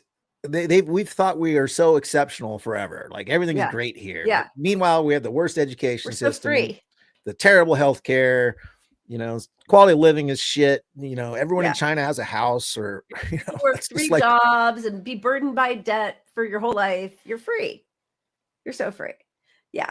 So should we go to TikTok? Should we go to our own politics here? Should we, well, where do you want to go? Since you're talking about ratings, let's just show Biden's rating. Oh my God. Look at how bad he's doing. He's at Nixon level bad. That's just unbelievable. What a waste. What a horrific, you know, talking about like 20 years in Afghanistan and $2 trillion just to give the country back to the Taliban. Talk about, you know, 15 months in Gaza to destroy all these people's lives just to have, you know, just as many members of Hamas and people wanting liberation. Talk about Biden 4 years later handing the country right back to Trump. I mean, right back to Trump. And you know, Eric is right that in one sense that, you know, Biden's NLRB, which is the only thing that happened good in this whole administration. Thank you, Lena Khan. Yeah. Or she's is the FTC, but yeah. Yeah, the FTC. Whatever. I know you know, but yeah. Yes. But that's the only good thing that happened. And for him to say he's the most pro-union guy ever, and during his term, these 4 years, support for Democrats among unions is way down. So if he was so good for unions and labor, why did he lose all this union support during his presidency? Because these people are affected by his policies and they know he's not really pro-labor. He crushed 3 strikes. He's not really for it. The Democrats had an opportunity, as Ro Khanna just wrote in his long thread a few days ago, to ensure that the NLRB was at least controlled by Democrats for 2 years of Trump's regime. They neglected to do that. You know, Mark Cuban, who is an official surrogate for Kamala Harris, announced gleefully that they were going to get rid of Lena Khan. So, absolute disaster. Just saw Audrey in the chat said the Washington State's Medicare for All is going to move forward to the Senate. That's awesome. I love that's amazing. Whole Washington. I've always supported this beef amongst leftists, like fighting against the state or national, the state version of Medicare for All, which is Whole Washington. California tried to do the same thing. Look, you need an example of it working. It doesn't have to be the exact case that will be everywhere. You can do it. You give healthcare to some people in a state, and everyone's going to, why the fuck don't we have it? Like, this is not. You don't have to make the economic comparison 1-to-1, apples to apples. Yeah, like, just do it. Get people healthcare. This is where I will say, don't let the perfect be the enemy of the fantastically good enough. Not in an Obama way, but just like. Absolutely. On every front. Do it on every front. I know a lot of these people that fought that fight and still are fighting that fight on a personal level. There is no bad intention. These people want Medicare for all for everybody. Yep. They wouldn't do it for their own state if they thought it would hurt the cause nationally either. Right. So, you know, anyway, amazing. That is amazing news. I see some good news. We got to bring it up because there's so little. Yeah. So, I don't know what that means. I pushed the wrong button. All right. So as long as we're doing a little bit of, you know, domestic political news, and just as you were saying, like the difference between, this is a friend of show, Stephen Semler, talking about the $1.3 trillion that Biden says he invested in the weapons industry is $540 billion more than the combined value of all the projects announced under the bipartisan infrastructure law and Inflation Reduction Act and the CHIPS Act. So Biden's Green New Deal, LOL, was $540 billion less than the $1.3 $3 trillion he put into our repulsive military, which is the #1 polluter. So if you're weighing it, the biggest climate bill ever passed. Yeah. Which you can say if it's the only one. Should we take a quick look at how the Senate is doing the Absolutely. hearings? We've got Pete Hegseth. Wait, sorry, I'm looking for, where is it? So this guy, first of all, he has tattoos of like these disgusting sort of far right white or Christian nationalist. He's got no whites. He's got arguably Nazi stuff. It's he is for attacking pro invasion of Iraq and Afghanistan, wants to bomb Iran. Like, he is a despicable pro-war, totally unqualified, because all he's ever really done is worked at Fox, and he was in the military, but he's not done any of the sort of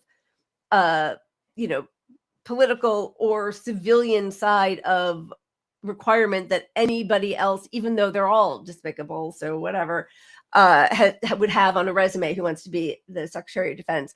But this was the line of questioning that Tim Kaine took, which it was just so embarrassing and cringy. Here it is. I will allow your words to speak for themselves. You're not retracting that today. That's good. I assume that in each of your weddings, you've pledged to be faithful to your wife. You've taken an oath to do that, haven't you? Senator, as I've acknowledged to everyone in this committee, not a perfect person, not claiming to be. But no, I just asked a simple question. You've taken an oath like you would take an oath to be Secretary of Defense in all of your weddings to be faithful to your wife. Is that correct? I have failed in things in my life, and thankfully I'm redeemed by my Lord and Savior Jesus Christ. In finalizing divorce. I'm sorry, you're not gonna turn the MAGA people against him when he can just fall back on, ask God for forgiveness kind of shit. And you're not going to win over lefties because, like, we separate politics from your personal stuff. I mean, yeah, if there's sexual misconduct or something, that's different. Which he also has. Yes. Revolting, right? True. But this cheated on your wife thing is not, there's so much more to go after. There's so much, and all of those things are real issues, but they, again, they're completely neutralized because everybody in the Democratic Party who's held that position is probably equally, guilty of all of those things apart from the, white nationalist. I watched some of that hearing. Yeah. And I watched a few of the other speakers, and they did go after him. Yeah. Somebody went after him pretty hard on Tammy. Asian, but oh my gosh, my brain. Anyway, he started some veteran groups. And basically he took in a shit ton of money. They handled the money inappropriately. He left them broke. Experts, yeah. He left both groups broke, and no, he's despicable. He shouldn't be anywhere near an office. But that to me felt so grossly personal. And again, you cannot parade Bill Clinton out every chance you get and then question somebody from the other party like this. Let's just stop with that. Let's talk about you can name aircrafts if you're Joe Biden after Bush and Clinton. He named 2 aircrafts. I mean, George W. Bush was the worst president of my life up until Biden. And I think probably body count wise, he still is worse. But I'm going to say no, but the no, it has to take into the entirety of Biden's political career, not the 4 years. Okay. Because the entirety of Biden's career enabled every fucking horrible thing that happened in this country. Yeah. Even under the Republicans. Yep. I will give that to you. And if I'm wrong, he at least personally claimed all those terrible things at one point in his life that he originated. Yeah. The internet he neutrality wrote the crime stuff, bill and 100%. bill, Yeah. You name it. So he took credit for these terrible things at some point in his life, whether he was actually responsible for them or not. So fuck him. Yeah. just disgusting. Anyway, so yeah, now Democrats love George W. and of course Clinton. So then the total, this is just like, I mean, honestly, it's like watching Jerry Springer. This is Jasmine Crockett and Nancy Mace going at it in Congress. Somebody's campaign coffers really are struggling right now. So she gonna keep saying trans, trans, trans so that people will feel threatened. And child, listen, I want y'all to tell me whether or Do not call me a child. I am no child. I want Don't to even find start. out I am a grown which woman. of those I am 47 years emails old. I have broken actually more have glass ceilings than you Chairman, ever I will. am reclaiming my Let's go. time. You will not do that. I Order. am not a child. I am reclaiming my time. If you want to take it outside, Mr. Chairman, the committee is not Okay. in order. Order. Point of order. Point of order. I mean, people are starving. People are like, there's climate disaster, genocide, nobody has health care, people are working 3 jobs, and it's just all a reality TV show now. It is. And look, the take it outside stuff, that started with Joe Biden with Trump. Remember that? Yep. And people are like, are these two people over 80 years old talking about fighting? And say what you want about Trump. I mean, he would get beaten up by anybody, but like not Joe Biden. Come on. Joe Biden still insists that he would have beaten. He would have won the election. He would win. Meanwhile, Or- internally, he was going to lose 400 fucking 400 electoral votes. I mean, that like the ice between Kamala and everybody else at Carter's funeral, they all sold her out. They all talked badly about her afterwards. Trump actually just retweeted this, fake video, but the fact that he retweeted it kind of makes it newsworthy. Should we share it? Hey, don't forget, he retweeted me once with my Joe Biden That's meme. right. That's right. My most shared meme ever. This is Trump's idea of humor. Well, Mr. President. For a second time. Barack, very nice to see you. Congratulations. How you doing? I'm a lot better, Dan. Yeah, I bet. Knew you'd win. Oh, really? Well, come on. Anyone could beat her. Kidding She's me? just... I was just as appalled. You know what happened? You just didn't want to leave. I know. Is what happened. I did what I could to help her. She was horrendous. I know. You know what I realized? Hillary still hates me. So much. I know. She'll never forget me.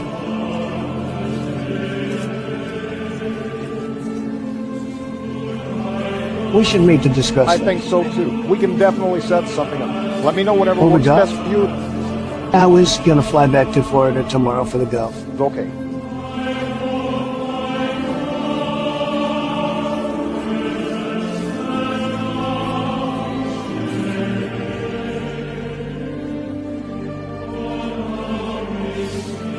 They both look like Buttigieg walking. She doesn't say hi to anybody.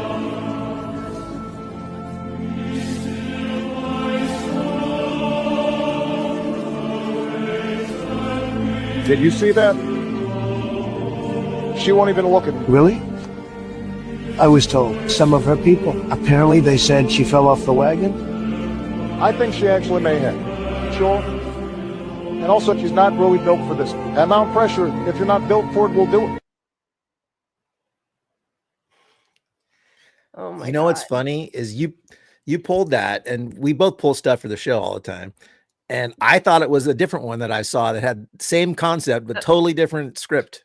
Oh, really? Oh, how Yeah, funny. there's some good ones out there, but that was great. But Yeah. I mean, it just, to me, it's just so funny that he's retweeting. Like, there's so many things that need to be done, and that's what he's retweeting. But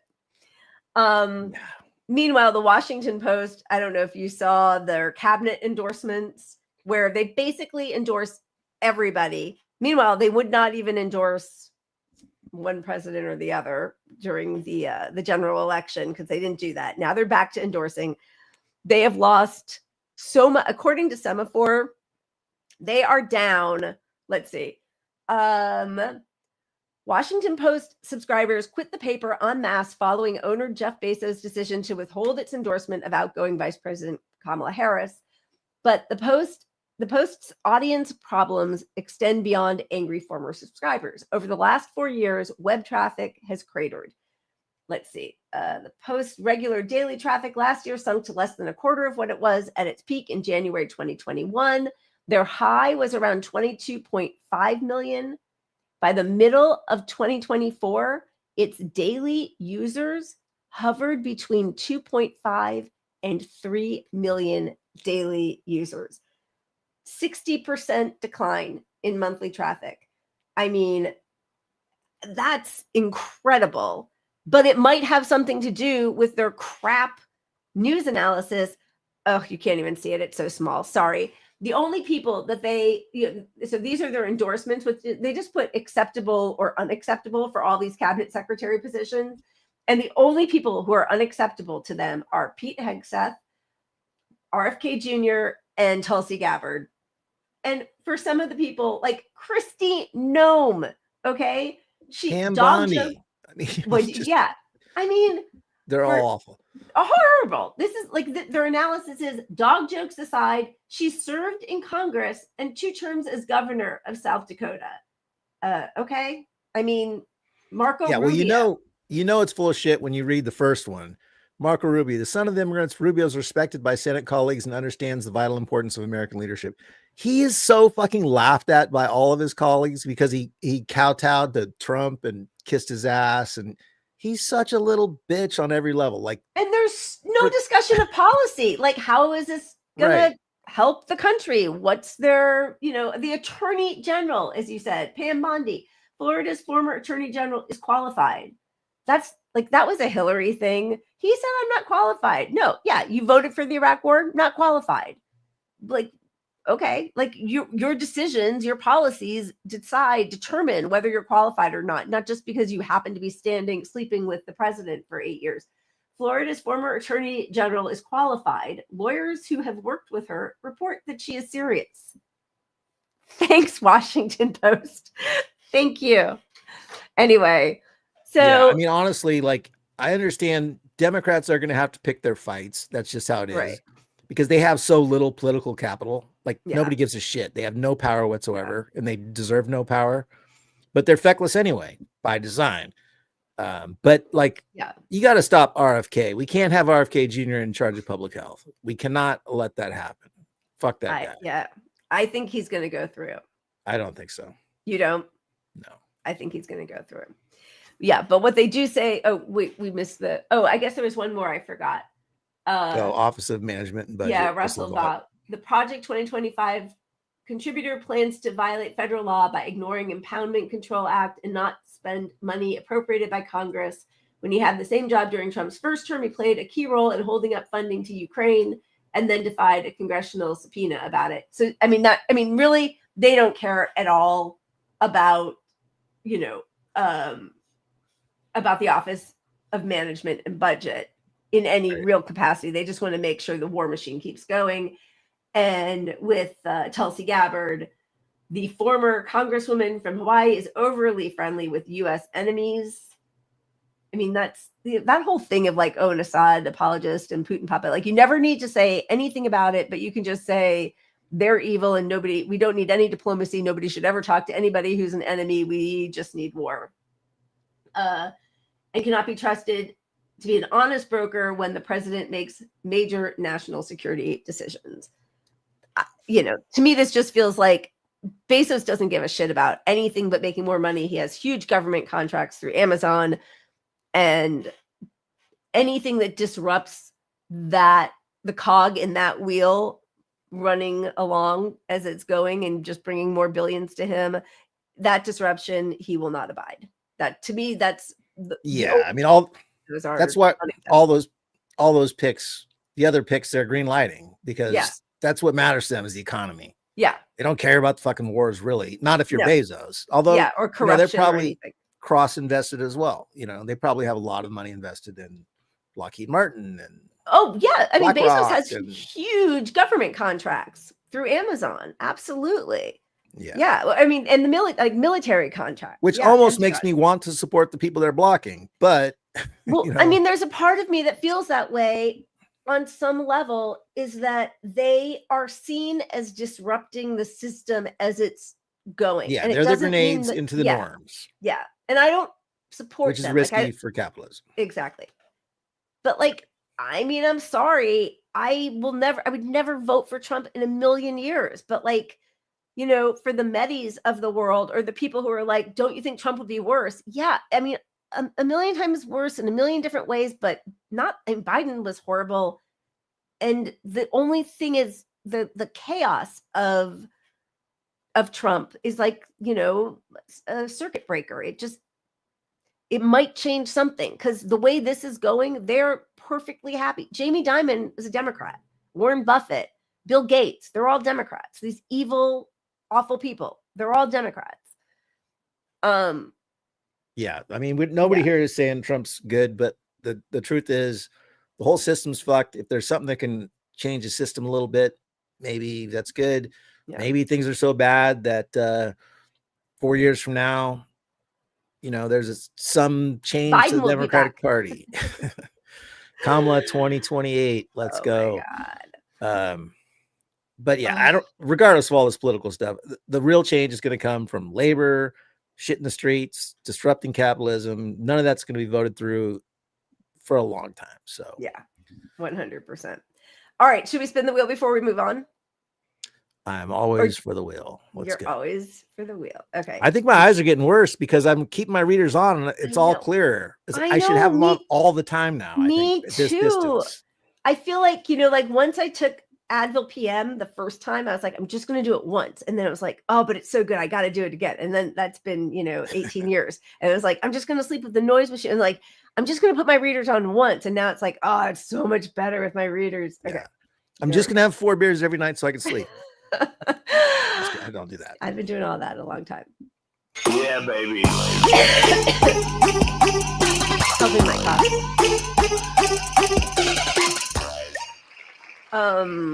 Let's see what we have. Oh, I didn't wrap it, but I feel like we could show like, well, okay, what do you have? No. Well, you shared it with me, but I didn't wrap it. But you know, Pat and I have had a long-standing debate about if you should sit to pee or stand to pee. God damn it. He never should have shared this with me. I'm firmly in the sit to pee camp for men. Never. I think that would take away a lot of male toxicity in the world. But we've had this running debate now for 4 years almost. But that Pat, I mean, rookie mistake, dude, sends me in the middle of the night this video, and now we have to play it. He's like, we have some rules in this cell, you sit down to pee. And I'm like, explain it. And he's like, so there is a piss mist radius when you stand up and you pee 2-3 feet from the water. There's a splashback mist radius. And he goes, this is my home for the rest of my life. I'm never going to see the streets again in my life. And I don't want to live with a bunch of other dudes' piss. You'll be in and out of here. This is my forever home. And I was like, I got you. I can respect that. JD, I got the same speech with my cellie doing life. To this day, 15 years later, I still sit to pee. Way more comfortable. You know chicks nailed it with that one. You get more of it out. Yeah. It's relaxing. You get some phone time. Look, I'm going to hang out, bro. I'm going to be scrolling through the TikTok. Yeah, that's right. Come on. Lila's right, Pat. Lila's right. The inmates agree with me. me. If your wife, you're the lifer, you get a life term with the wife, maybe that's something negotiable. But no, in fact, next time I come to your house, you better you better have the black light because I'm gonna wave that thing around. You're okay. That we're gonna have to. COVID's still way too rampant for you to travel down here. Do not come. Do not come. Do not come. All right. Should we move on to TikTok or the fires? Where are we let's headed? do TikTok. Yeah, it's in our title, so we better do it. All right. So with the threat of the ban on TikTok, we saw an enormous migration of Americans moving to Red Note, which hit #1 on the US App Store. And unlike TikTok, it's actually, I think, owned and controlled by the Chinese government as opposed to sort of heavily influenced by it. So I think it actually will fall under like the law is they're trying to pass against TikTok. This would be swept up in it also. But yeah, I love it so much. I mean, I Yeah. haven't even been there yet. Yeah, But, I went on look, yesterday. Yeah.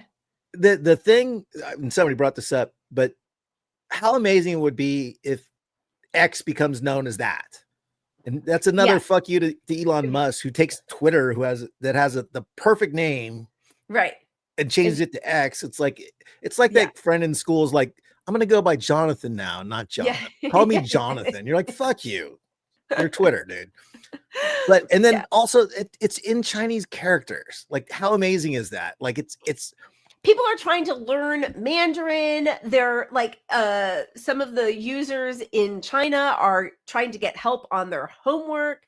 As somebody said, the first video that she was greeted with was this.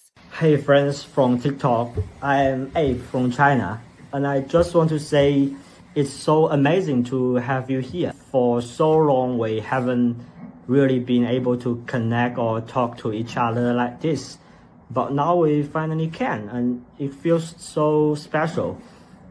This is such a real chance for us to really get to know each other and maybe create something amazing together. It's not always easy. We are from different place, different culture, and yeah, there are policy issues too. But that's exactly what makes it so exciting. So yeah, I just want to say you are not just welcome here. I really, really hope you will stay. 小红书 There were so many things like that. It was just so beautiful to see, like, yeah, our leaders all suck, but if we can all come together. But then I started thinking maybe it was a big psyop because everybody was posting stuff like this. Like, can you believe it? This was what I got. This was what I got. And everything was like so kind and welcoming. Then I started thinking like, oh, maybe we're all being had. Well, look, there's going to be some of that, and there's going to be a lot of propaganda, and China Right. does impede free speech. So, like, you know, as much as people want to fantasize about how great China is not great. Right. But I think the dialogue between two countries that don't know much about each other, the exposure of Americans to, you know, this is a cultural exchange program, basically, that everyone is Right. taking on their own because we're like, fuck our own government. So like that part is Yep. golden. Yep. And I'm all for it. Let's go. I think it's awesome. Yeah, I mean, sorry, I'm just trying to read everybody's comments to see. I was on it for like an hour yesterday. It was really fun. I'm watching cooking videos. They have like Really? the steam coming off of these, you know, there's just something really great about Then it must be reaching better across. than TikTok, because every time I go on TikTok, it's that APT song, whatever the Oh yeah. Yeah. It's stuck in my fucking head. I hate that song. I hate it so much. But still, when I watch it, I'm like, I got to see how she dances. Let's see how this one goes. Let's see. Yeah. Oh, there's somebody 80-year-old doing it. Oh, the dog's involved. Yeah, well, and I think there are a lot of you know, listen, the US is so heavily propagandized, right? There are so many things about lies that we've been told about China. And of course, there are plenty of bad things about Chinese government, but there's also plenty of great stuff that we haven't heard, and especially about just regular people, right? Like international solidarity is so important, but like the person's credit score, like your personal credit score, that was completely like debunked. Like, you know, there are people who were asking, like, is this true? This is a rumor that we've heard. The free Luigi stuff, they're really into Luigi over there in China. Yes, like they are. Look excellent. at this. Yeah. I don't even know what that means, but look, they love him. They must love him. They love him. They're like, you all need a revolution. There are people who are like dressing like him and like putting their, you know, side by side shots. But to have a cross-cultural phenomenon like this, there's something so beautiful about it. And There is. And, you yeah. know, look, traveling does some of this if you travel, right? Yeah. You know, if you get immersed in the culture at least a little bit when you travel. Mhm. But that's unaffordable for most people. And it doesn't, you know, it's still not the same as just a one-to-one and choosing what to interact with and finding out your niche in China, what you're going to be interested about the Chinese. Like the grocery stores are fascinating to some people, you know. Yeah. There's, you know, I saw that they already I mean, Chinese people as a culture are very into like the right way, the polite way to do things. Right. So like now, apparently on that site, if you don't post in 2 languages, it's taboo. So you have to, because they know there's so many English-speaking Americans. right. So that on. as a courtesy, they're putting everything in Chinese and English. That's nice. Yeah, that's cool. Yeah, I mean, it could be, it could be a really beautiful development. I mean, it feels like it already is. There's something just so lovely about it. So we got about a week left of it, probably is what you're saying. Yeah. Well, and because I think they're real. Well, now I'm hearing that possibly Musk is going to buy Twitter, buy TikTok. And I don't rename know. it Twitter. Yeah. Fucking idiot.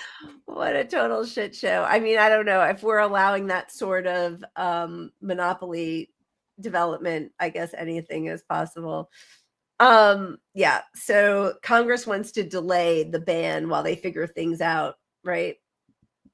Senator Ed Markey, Democrat from Massachusetts, announced plans to introduce legislation to delay the upcoming deadline by which ByteDance must sell TikTok or face a ban by an additional 270 days. I mean, our information is out there. Like, yeah, China has all of our information. So does every scammer, hacker, our whole US government.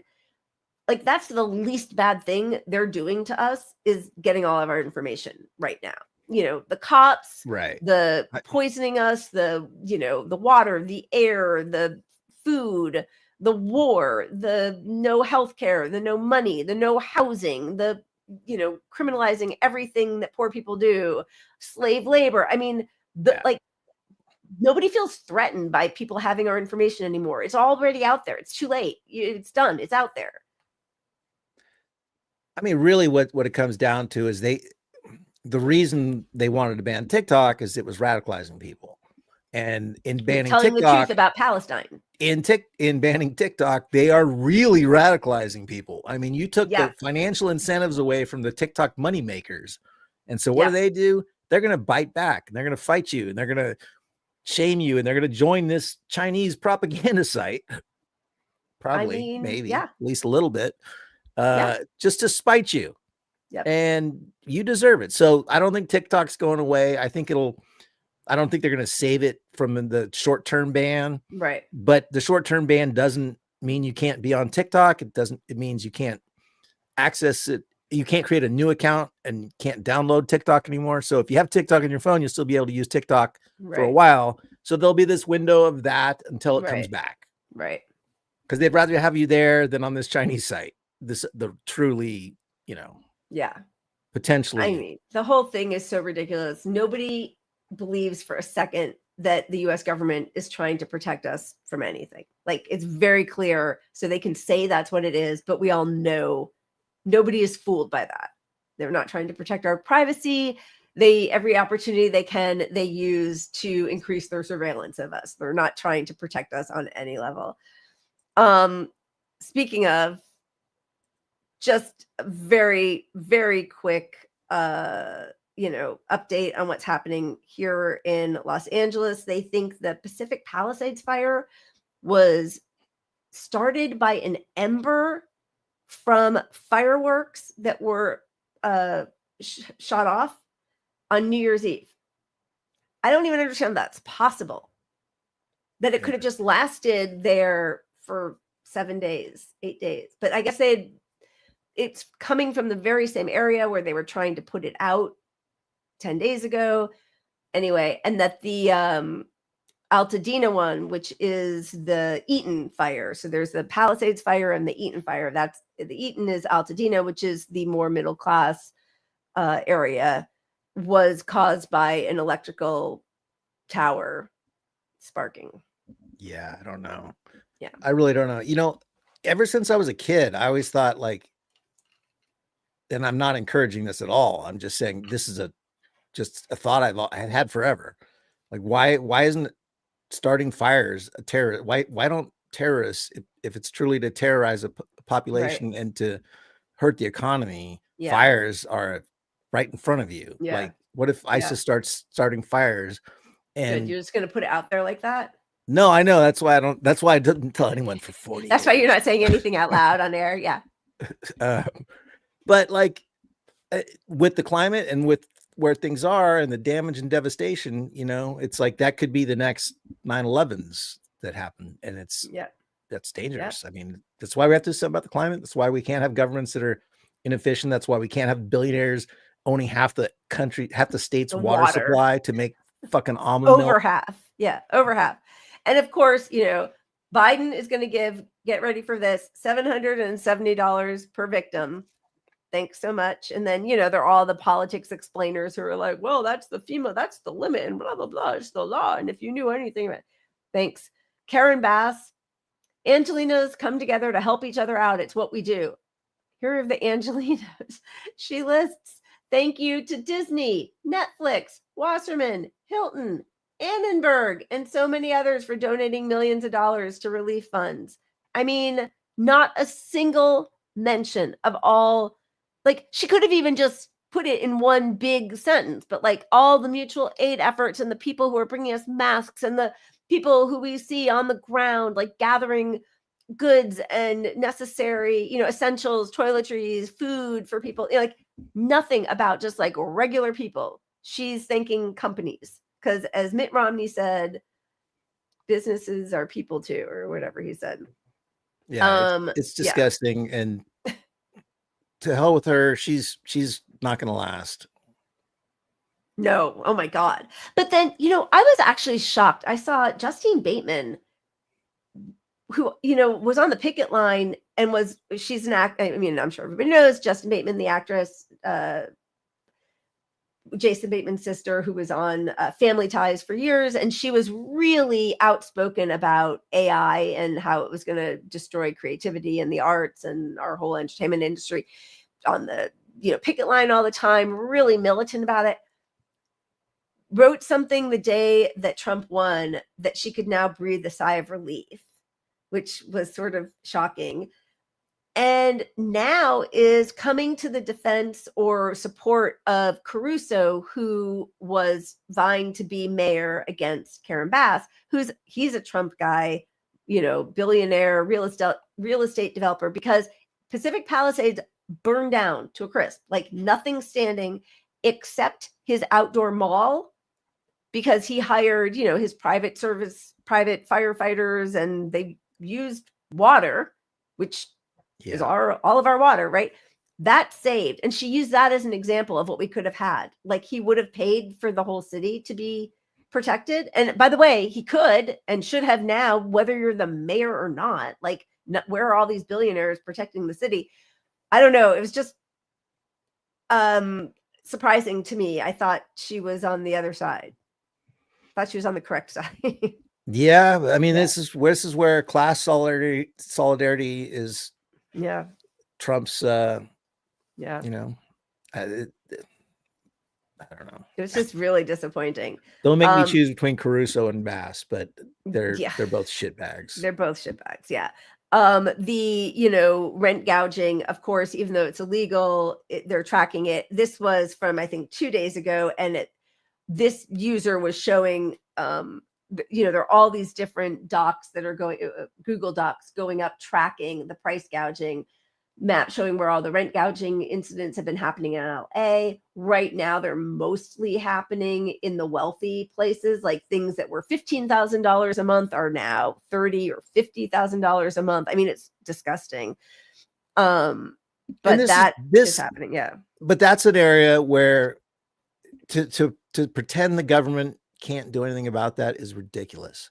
Yeah. The government could come out right now and not just have some speech about we're going to come after price gougers. No, you should come out and say, we are tracking any listing you had on your apartment before. And if it's 10% higher than last year, if it's over 10% higher, we're going to take you to jail.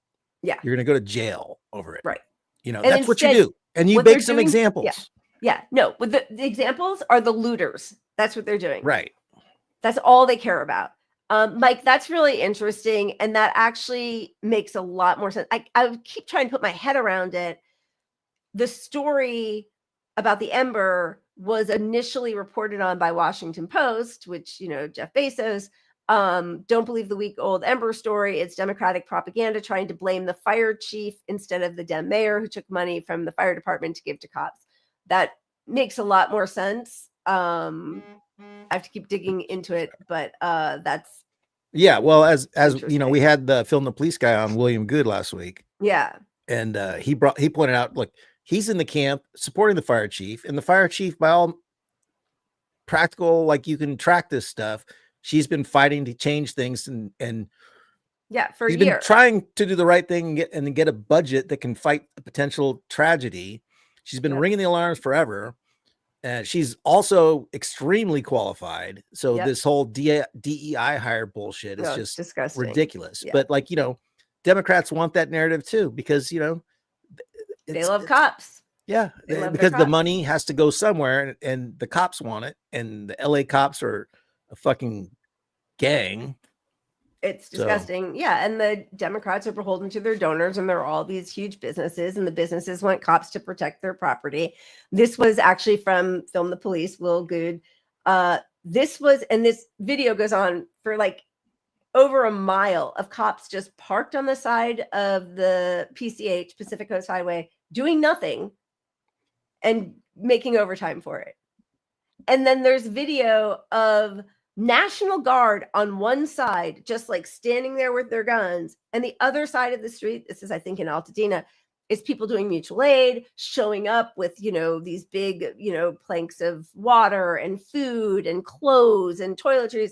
And on the other side, it's just, you know, a group of Gestapo standing there with their guns in case somebody loots. And as you said, if you want to get the looters, you can start with the Resnicks and the cops and the people who are price gouging on rents. I mean, make an example of those people, not somebody stealing baby formula. So gross. Yeah.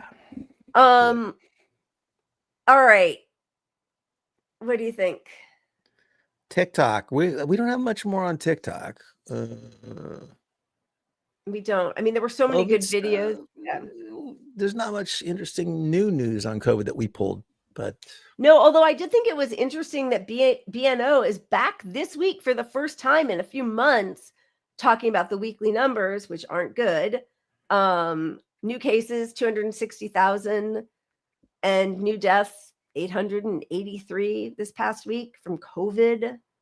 I know I don't have COVID apparently from my way out of date expired rapid tests. I've now done, you know, two days apart.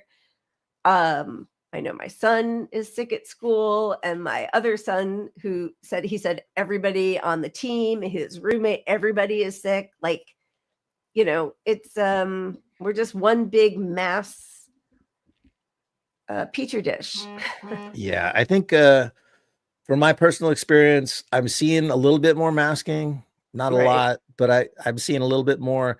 I've noticed when I see it, it's a group of employees. Yeah. Like, you know, I'll go to a certain store and they'll be, oh, they're all masking. And to me, that's just, it's not a policy probably in place at all, you know, because that's not even an they're option. Probably sick and they're being forced to It's come. probably somebody sick and they all got COVID, or it's rampant there. So they're just going to put on the little mask and pretend it's not. Sorry, I didn't mean put on the little mask. No, but you know what I mean? They're just going to work their way through it, you know? Yeah. Yep. I mean, the fact that we don't have enough N95 masks in LA, and that Karen Bask wanted to ban masks and then had to call up different Mask Block LA, different mutual aid groups to try to get masks, clean air projects, like, you know, Beltran, I can't remember. Joaquin Beltran. Joaquin Beltran. Who we were to have on. He doesn't know it yet, but he's going to come on. We need to have on. So. Yeah. But like, you know, going to build Corsi Rossi air purifiers at the Pasadena evacuation center. I mean, it's amazing the work that all of these just regular people volunteering, you know, even just like with Professor Blanc, with Eric Blanc on, what he's talking about, that EWOC that they set up, the employment, or I wrote down the Emergency Workplace Organizing Committee. That that's all volunteer. Like all of the, like the app that we're all relying on, this Watch Duty app that keeps buzzing next to me to say like, when's the next, it's all volunteer. Like, yeah. What's our government? What are we Sorry, I'm stuck paying on for? an Anyway. EWOC ending in a C and Eric Blanc's names both ending in C. This was strategic. He's got to. No, well, yeah, because it's, I know I spelled it with a K first, and I was like, oh no, it's committee. That's why. Committee. All right. Yeah. Anyway, so once again, it's what it always comes down to. We help us, we help ourselves, and we're the only thing that's going to make the change. Yeah, So look, that's fight the just government it. like hell. Maybe something good will come from that, but fight them like hell, even if it doesn't. But don't wait on them to do anything, because they're not going to do anything. It's just, it's us and the Mass Block LA folks and everybody doing some work. Amazing. On a local level, I want to say shout out to West Sacramento, who has their shit together way better than Sacramento does, even though it's only 5 minutes that way from me. I can go to West Sacramento, and they have vending machines full of not just COVID tests. They're free. You just go up to the vending, push the button. You don't put in a code or anything. You just go up and get the thing. They got masks in there, which were N90s, KN90s, which I don't know about the 90 part. That's a little sus. Right. But they also had fentanyl tests. They had the nasal stuff that if people overdose, you give them. So, if you're in they're doing good preventative care. Yeah. That's all. Like, how does our health, how do we not have that everywhere after fucking dealing with COVID? Like, that should be the bare goddamn minimum. Everywhere. Yeah, I know. Stephen, I'm sorry you have the flu right now. And I see wash your hands. Yes, because the bird flu. Hand purifier. Wait, no, he doesn't have bird flu. No, but I thought you were saying because bird flu is actually as well as being airborne, it's actually a contact disease. Yeah, and hand sanitizer is not effective. You actually need the friction and the soap bubbles to help take away the dirt. So, we're going back to having to think of that. Going back and sing happy birthday to make sure you wash your hands long enough. That's right. Please tell Josh, because he definitely does not wash his hands for long enough. Save some more lives. If you're doing CPR, you do it to the pace of staying alive. Oh, right. And you can even not have to do the mouth part, right? Sure. And don't electrocute yourself. Sorry, I'll give some electoral tips in here. Yeah, don't. We're saving lives, Lila. We're saving lives. Look at us. We pulled a couple of clips of Martin Luther King Jr. because today's his birthday.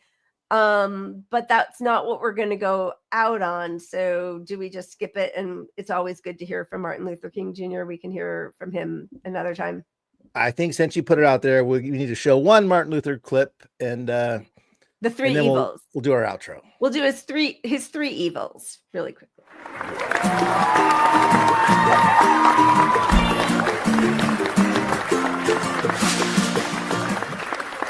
And I feel that there is a need for a revolution of values in America. I think we can offer our whole nation something because there are three evils in our nation. It's not only racism, but economic exploitation of poverty would be one, and then militarism. And I think in a sense, and in a very real sense, these three are tied inextricably together, and we aren't going to get rid of one without getting rid of the other.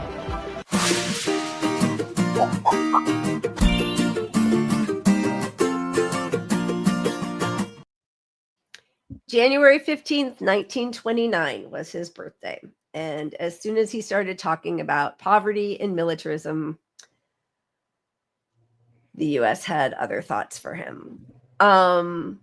Okay, so thank you to Professor Eric Blanc for coming on, and best of luck with We Are the Union. Unionize, go out and get it if you can. It's a really good book, and it takes away the financial burden that many people feel in forming a union. And you can contact, we have it, the links in the description on YouTube. If you contact somebody at EWOC, they will help set you up and send you down a path to unionize your workplace. So thank you for coming on. Absolutely. And there are also, if you have questions about what you might run into in your situation, there are so many examples and stories in the book that might be relative and answer some of your questions and alleviate some of your fears and change your approach maybe. Yeah. So. Yeah, it's good stuff. And it's so important because the places that have unions have just way better working conditions and better salaries. It's just, that's the truth. And, you know, we are cautiously optimistic about this ceasefire.